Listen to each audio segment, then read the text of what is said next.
तो बेटा आज के इस वीडियो में हम लोग पढ़ने वाले एक बहुत इंपॉर्टेंट रूल जिसका नाम है स्लेटर रूल। और भाई साहब स्लेटर रूल होता किसके लिए है? जेड इफेक्टिव निकालने के लिए, जो कि पीरियोडिक प्रॉपर्टी में बहुत ज्यादा इस्तेमाल होता है।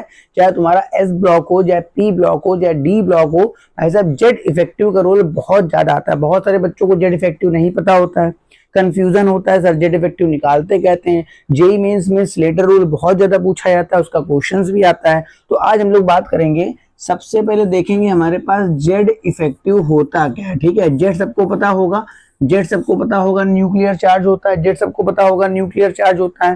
देखो भाई सबसे पहले बस समझते हैं कि जेड इफेक्टिव है क्या। ठीक है ना, देखो ये मेरे पास न्यूक्लियस है, ये मेरे पास क्या है बेटा? न्यूक्लियस है। ठीक है, अब इसके बाद मैंने क्या करा, यहाँ पर एक इलेक्ट्रॉन यहाँ पर E1 ले लिया। क्या ले लिया? एक इलेक्ट्रॉन E1 ले लिया और एक इलेक्ट्रॉन मैंने यहाँ पर ले लिया E2। ठीक है, अब बताओ ये जो E1 वाला है ये आपके किसी अंदर के सेल में है बेटा, और जो E2 वाला है ये आपके किसी बाहर के सेल में। ठीक है ना, मतलब ये रहा न्यूक्लियस और ये रहा E1, ये E2। ये जो E2 है, ये जो E2 है ये आपका आउटर मोस्ट सेल में है। कहां पर है बेटा? आउटर मोस्ट सेल में इलेक्ट्रॉन आपका प्रेजेंट है। बताओ सही है? अब है क्या, अगर हम इस इलेक्ट्रॉन पे बात करें कि ये न्यूक्लियस कितनी ताकत से इसको खींच रहा है, अगर मैं आउटर मोस्ट सेल वाले इलेक्ट्रॉन की बात करता हूं कि ये न्यूक्लियस कितनी ताकत से इसको खींच रहा है, तो मैं बोलूंगा वो तो न्यूक्लियर चार्ज जेड होना चाहिए। क्या होना चाहिए? जेड। मगर यहाँ पर एक प्रॉब्लम है, ये जेड के न्यूक्लियर चार्जेस को खींच तो रहा है, मतलब फोर्स ऑफ अट्रैक्शन तो है, मगर ये इलेक्ट्रॉन इसे पीछे धक्का देगा, क्योंकि इलेक्ट्रॉन इलेक्ट्रॉन एक दूसरे को क्या करेंगे बेटा? रिपेल करेंगे। तो सीधी सी बात है, ये न्यूक्लियस इसे खींचेगा, ये इलेक्ट्रॉन धक्का देगा, तो ओवरऑल इस जेड की वैल्यू में ये कुछ कमी महसूस करेगा, है ना। फिर से बात समझिएगा, इस इलेक्ट्रॉन की बात कर रहे हैं तो ये इलेक्ट्रॉन जो है इस न्यूक्लियस द्वारा खींचा जाएगा, वो जो पावर होगी वो जेड होगी, मगर इस इलेक्ट्रॉन के द्वारा रिपेल भी तो होगा। तो भैया सीधी सी बात है, एक लोग खींच रहे हैं, एक लोग धक्का दे रहे हैं, तो फाइनली जो रिजल्ट आएगा कुछ कम आ जाएगा। तो जितना रिजल्ट कम आता है उसे मैं बोलता हूं सील्डिंग कांस्टेंट। क्या बोलता हूं? Shielding constant. और अगर मैं जेड में से सील्डिंग कांस्टेंट घटा दूं तो जो बचेगा मेरा होगा जेड इफेक्टिव। मतलब अगर कोई पूछ लेता है साहब जेड इफेक्टिव क्या होता है, फॉर्मूला होता है जेड माइनस सिग्मा। क्या फॉर्मूला होता है? Z minus sigma. ठीक है ना, अब यहाँ पर जेड इफेक्टिव क्या है, जेड क्या है और सिग्मा क्या है? जेड इफेक्टिव तो ये इलेक्ट्रॉन जितना फोर्स ऑफ अट्रैक्शन महसूस कर रहा है, ठीक है, ये इलेक्ट्रॉन जितना फोर्स ऑफ अट्रैक्शन महसूस कर रहा है वो जेड इफेक्टिव है। जेड क्या है? जो एक्चुअल में महसूस करना चाहिए वो जेड है। और सिग्मा क्या है? जो इस इलेक्ट्रॉन के चक्कर में महसूस नहीं कर पा रहा है वो हमारा सिग्मा है। सिग्मा को हम लोग सील्डिंग कांस्टेंट बोलते हैं। सिग्मा को हम लोग क्या बोलते हैं बच्चा? Shielding constant. और इसी को कैलकुलेट करने का जो रूल होता है उसे हम बोलते हैं स्लेटर रूल। ठीक है ना, इसी को कैलकुलेट करने के लिए, क्योंकि जेड तो हम लोगों को पता ही होगा, अगर सोडियम हो तो 11 होगा, मैग्नीशियम हो गया तो 12 हो गया। तो फाइनली हम इस सिग्मा को फाइंड करने के लिए जो रूल पढ़ेंगे बेटा उसे हम बोलते हैं स्लेटर रूल। इतनी बात क्लियर है आपके पास? तो फिलहाल जेड इफेक्टिव समझ में आ गया कि हमारे पास जेड इफेक्टिव क्या होता है। ये सीधी सी बात है, जब हमारे पास कोई इलेक्ट्रॉन न्यूक्लियस से खींचा जाए मगर अंदर के इलेक्ट्रॉन से धक्का दिया जाए तो वो इलेक्ट्रॉन कुछ कम महसूस करेगा, उसे हम बोलते हैं जेड इफेक्टिव। अब सारी बात आती है साहब सिग्मा कैसे निकलेगा। सारी बात आती है हमारे पास कि भाई साहब सिग्मा कैसे निकलेगा, है ना। तो सिग्मा निकालने के लिए हमारे पास क्या तरीका है सिग्मा निकालने का? सिग्मा निकालने का तरीका है बच्चा स्लेटर रूल। क्या है बच्चा? Slater rule. पूरे रूल समझाऊंगा, विद एग्जाम्पल बताऊंगा, पूरे रूल बताऊंगा, विद एग्जाम्पल बताऊंगा। स्लेटर रूल के रूल बच्चों को समझ में कम आते हैं, थोड़ा देरी से बात समझ में आती है। देखो पहला पॉइंट इनका क्या है, स्लेटर रूल का पहला पॉइंट क्या है? जितने भी आपके पास ऑर्बिटल्स हैं, चाहे वो एस हो, चाहे पी हो, चाहे डी हो, चाहे एफ हो, सबको एक पर्टिकुलर ग्रुपिंग में लिखना है। कैसे लिखना है मैं बता रहा हूँ। जैसे मेरे पास 1s ये अकेला हो गया, 2s 2p को एक साथ लिखना है, कोई बात नहीं, ठीक है। उसके बाद आपको 3s 3p को एक साथ लिखना है, ठीक है, मगर भाई ध्यान रखना 3d को अलग लिख लेना, ठीक है। इसी तरह 4s 4p को एक साथ लिख लेना, मगर 4d को अलग कर लेना। इसी तरह 4f को भी अलग कर लेना। आपको अपने जितने भी सबसेल हैं, आपको अपने जितने भी सबसेल हैं, मान लो जिस भी एटम के अंदर जेड इफेक्टिव कह रहा है, जिस इलेक्ट्रॉन का कह रहा है, उसके अंदर जितने भी सबसेल आएंगे उनको इस तरह से ग्रुपिंग में करना है, ठीक है। कैसे ग्रुपिंग है जरा देख लीजिए, कैसे ग्रुपिंग है देख लीजिए। पहले 1s है मेरे पास, फिर मेरे पास 2s 2p है, फिर मेरे पास 3s 3p है, फिर मेरे पास 3d को अलग रखना है, ठीक है, फिर मेरे पास 4s 4p है, 4d को अलग रखना है, 4f को अलग रखना है। इतनी बात क्लियर हो रही है। अब उसके बाद देखो मेरे पास सेकंड पॉइंट यहाँ पर क्या होगा, सेकंड पॉइंट क्या होगा, अब यहाँ पर एक होगा टेस्टेड इलेक्ट्रॉन। क्या होगा बच्चा, टेस्टेड इलेक्ट्रॉन। सर ये क्या होता है, जिसका हम लोग, देखो भैया ऐसा इलेक्ट्रॉन तो बहुत सारे हैं मगर हमें केवल एक इलेक्ट्रॉन का ही तो जेड इफेक्टिव निकालना है। तो जिस इलेक्ट्रॉन का हम जेड इफेक्टिव निकालने के लिए जाएंगे उसे हम बोलेंगे टेस्टेड इलेक्ट्रॉन। जिस इलेक्ट्रॉन का हम जेड इफेक्टिव निकालने जाएंगे उसे हम बोलेंगे टेस्टेड इलेक्ट्रॉन। मान लो कि वो इलेक्ट्रॉन मेरे पास इस वाले में है, मान लो वो इलेक्ट्रॉन इस वाले में है ना भाई, मैं दूसरा पॉइंट बता रहा हूं और किताब की तरह नहीं बताऊंगा, ठीक है। यहां पर मेरे पास कोई इलेक्ट्रॉन है, यहां के इलेक्ट्रॉन के लिए मुझसे कहा गया, तो पहली बात तो यहां पर इधर साइड न्यूक्लियस होगा, इधर न्यूक्लियस होगा, तो इसके उधर के जितने इलेक्ट्रॉन्स होंगे मेरे का उससे कोई रिपल्सन नहीं, क्योंकि इलेक्ट्रॉन और न्यूक्लियस के बीच जो इलेक्ट्रॉन होंगे, मेरी बात समझना, इस वाले ग्रुप में जो इलेक्ट्रॉन होंगे उसका इससे रिपल्सन होगा, और न्यूक्लियस के बीच जो इलेक्ट्रॉन्स होंगे उनसे रिपल्सन होगा। इसके राइट साइड में जितने इलेक्ट्रॉन्स होंगे, इसके राइट साइड में जितने भी इलेक्ट्रॉन्स होंगे उससे इसका रिपल्सन नहीं होगा, वो जेड इफेक्टिव या सिग्मा में पार्टिसिपेट नहीं करेगा। मान लो मेरे को यहाँ के इलेक्ट्रॉन के लिए कह रहा है, तो सीधी सी बात है मेरे को यहाँ के इलेक्ट्रॉन से रिपल्सन देखना है और इससे देखना है, बाकी इन सबसे हमें कोई मतलब नहीं है। मतलब जो भी टेस्टेड इलेक्ट्रॉन है उसके लेफ्ट वाले इलेक्ट्रॉन और अपने ग्रुप से मतलब रखना है, राइट वाले इलेक्ट्रॉन से मतलब नहीं रखना है, क्योंकि न्यूक्लियस इधर होगा, ठीक है। तीसरा पॉइंट मेरे पास क्या है, अगर कोई इलेक्ट्रॉन ns, np ग्रुप में प्रेजेंट है, बात समझिएगा, अगर कोई इलेक्ट्रॉन ns, np ग्रुप में प्रेजेंट है तो उस इलेक्ट्रॉन का, जैसे मान लो इसमें टोटल 7 इलेक्ट्रॉन है, कितने इलेक्ट्रॉन है, 7 मान लिया, आते तो 8 है, मान लो 7 भरे हुए, तो एक इलेक्ट्रॉन तो हो गया टेस्टेड इलेक्ट्रॉन, ठीक है।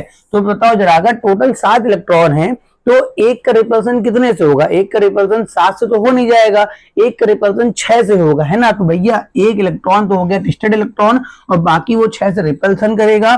उस रिपल्सन की वैल्यू होती है मेरे पास 0.35। कितनी होती है बेटा, 0.35। मतलब अगर यहाँ 7 इलेक्ट्रॉन हुए, जहां 7 इलेक्ट्रॉन हुए तो मैं बाकी इसमें 6 का मल्टीप्लाई कर दूंगा और ये जो वैल्यू आएगी वो सिग्मा में जाके कहीं ना कहीं काउंट होगी। किसमें काउंट होगी बेटा, सिग्मा में जाके कहीं ना कहीं काउंट होगी। इतनी बात क्लियर है। मतलब अगर ns np वाले ग्रुप में इलेक्ट्रॉन है तो हमें एक इलेक्ट्रॉन को छोड़कर बाकी सबका जो मल्टीप्लाई वो 0.35 से कराना है। बात समझ में आ रही है। चौथा पॉइंट देख लेते हैं मेरे पास क्या है, अगर कोई इलेक्ट्रॉन मेरे पास n-1 में आ गया, मान लो ये 5वां है और कोई चौथे वाले में आ गया इलेक्ट्रॉन, उससे रिपल्सन कितना होगा, उसके लिए मेरे को कॉन्ट्रीब्यूशन 1 से मल्टीप्लाई कराना, सॉरी 0.85।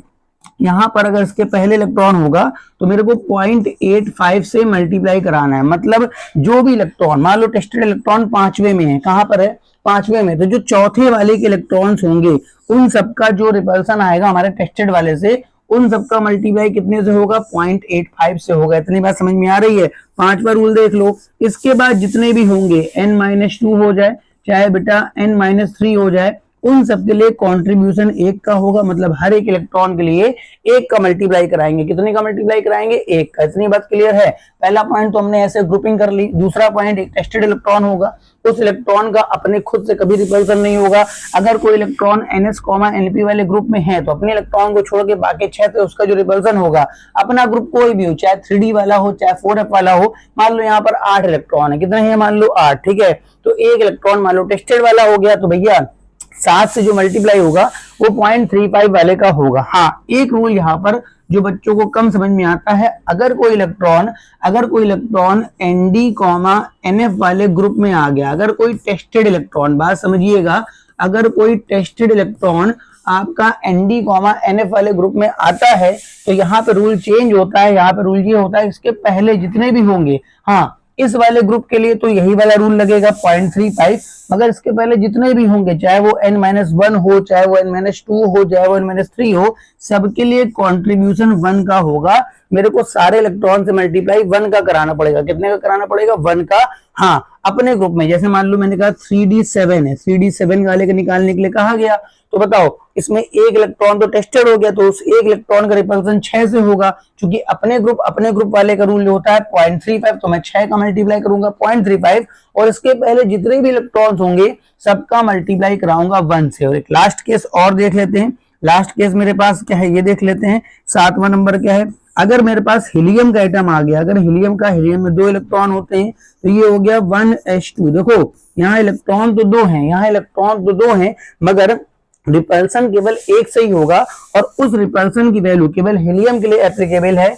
0.30 का मल्टीप्लाई करना, ये वैल्यू सिग्मा में कंट्रीब्यूट करेगी। ठीक है, अगर हीलियम वाला केस आ गया तो ये होता है 1s2। तो 2 इलेक्ट्रॉन है तो दोनों आपस में थोड़ा, एक का रिपल्सन दूसरे से होगा, दूसरे का पहले से होगा, फाइनली एक का तो रिपल्सन एक ही से होगा ना, तो हम एक इलेक्ट्रॉन के लिए 0.30 का मल्टीप्लाई कर देंगे। इतने रूल, उम्मीद है आपको बात समझ में आ गई होगी। चलो अब देखते हैं हमारे पास कुछ क्वेश्चंस। इन रूल्स को आप नोट कर लीजिएगा वीडियो पॉज करके। मान लो मेरे से नाइट्रोजन के लास्ट इलेक्ट्रॉन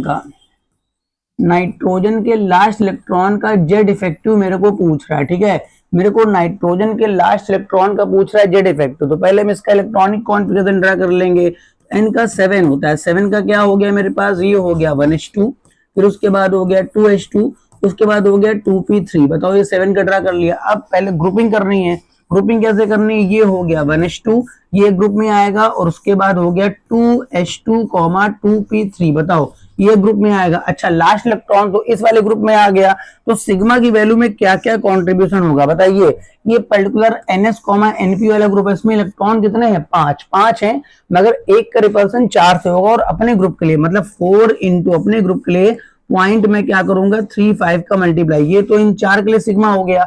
अब ये जो पॉइंट हो गया ये आपका 2 है, ये 1 है, मतलब ये जो पॉइंट हो गया ये n-1 वाला रूल है। ठीक है, n-1 का रूल क्या होता है, पॉइंट आपका 85, 2 इलेक्ट्रॉन है तो 2 इंटू यहाँ पर हो गया 0.85।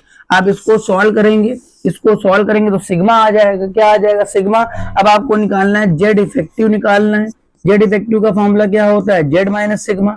जेड की वैल्यू क्या होती है 7 माइनस जो भी यहाँ से सिग्मा आ जाए, जो भी सिग्मा आ जाए उसको आप जैसे पुटअप करेंगे वैल्यू आपकी सॉल्व होके आ जाएगी। ठीक है, और एग्जांपल एक आधे अच्छे देख लेते हैं। यहाँ पर देखते हैं मेरे पास और कौन से एग्जांपल्स यहाँ पर है। ठीक है भाई, अब देखो यहाँ पर है क्या, मेरे पास मान लो किसने कहा कि जिंक वाले के लास्ट इलेक्ट्रॉन का, भी मैं डी वाला भी बताऊंगा, जिंक वाले के लिए पूछ रहा है।